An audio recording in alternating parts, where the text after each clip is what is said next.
He enters this hotel conference room in Hartford, Connecticut with a security team that rivals a head of state. An adoring audience greets him with calls of daddy and sings his praises. He is 60-year-old Jose Luis de Jesus Miranda from Puerto Rico, a preacher, an evangelist to be sure, but to his followers and in his own eyes, he's more than a man of God. Just ask him. I'm Jesus Christ's man, in front of you. That's right. He says he is the second coming. He claims in 1973 he had an epiphany. When Jesus, the resurrected Jesus, came to me, he integrated himself within me. So why you? I don't know. In the mid-'80s, Miranda started his own ministry called Creciendo en Gracia, or Growing in Grace. It's a religious movement that claims a presence in more than 20 countries, mostly in Central and South America, but also in the United States.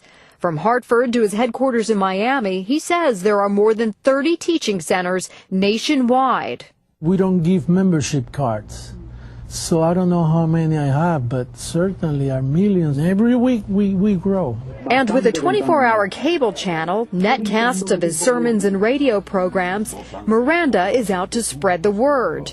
Those who believe him, like these followers in Miami, the Son of Man is back, also embrace his unique interpretation of the Bible. For example, sin no longer exists.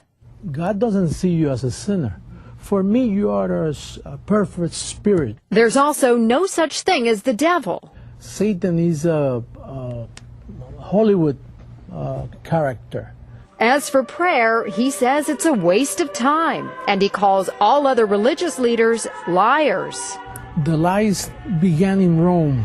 I'm against all those teachings from Catholic, Protestant, evangelicals. They're not teaching the right gospel. His followers say Miranda is the only one telling the truth, and that his teachings have set them free. I thank him so much for being able to look myself in the mirror and knowing that I'm seeing him in me and that I could literally love myself. But one common church practice that Miranda doesn't dismiss is the use of the collection plate. Do people have to pay to be part of this? No. They do have to donate. They make donations according to the Bible, you know, the tithing. The Bible asks for 10% tithing. Yeah. But your followers do much more than that. Because of the... They give their companies, they give their... Oh, they give everything. His most generous followers have even given him cars and estates, including a home inside this gated community, which Miranda recently sold for close to $1 million. So you don't have a problem with material wealth? Everybody should be rich. One who is giving his share of riches to Miranda is Alvaro Albarracin, a successful web entrepreneur. He says he owes everything to Miranda, and his donations have topped 7 figures. I'm putting all my money and heart that this is the truth.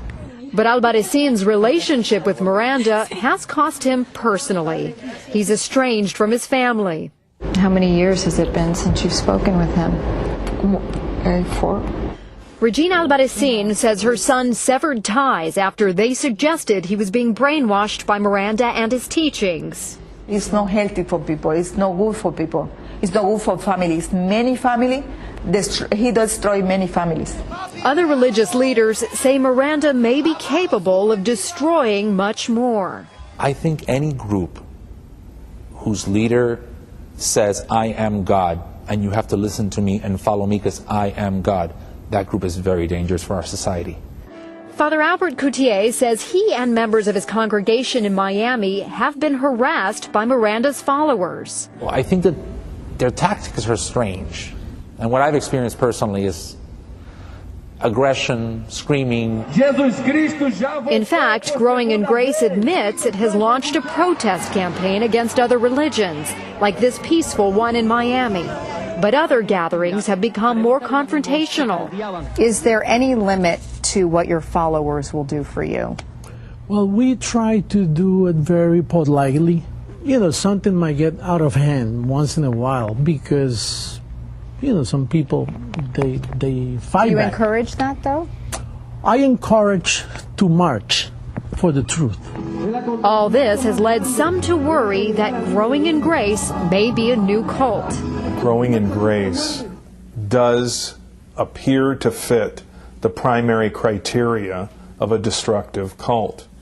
An absolute authoritarian leader, a process of persuasion that can be seen as brainwashing, and then finally, exploitation of the members. If it's a cult, it's the best cult I ever seen. This is a nice cult. I'm proud to lead a cult like this because I'm teaching the truth.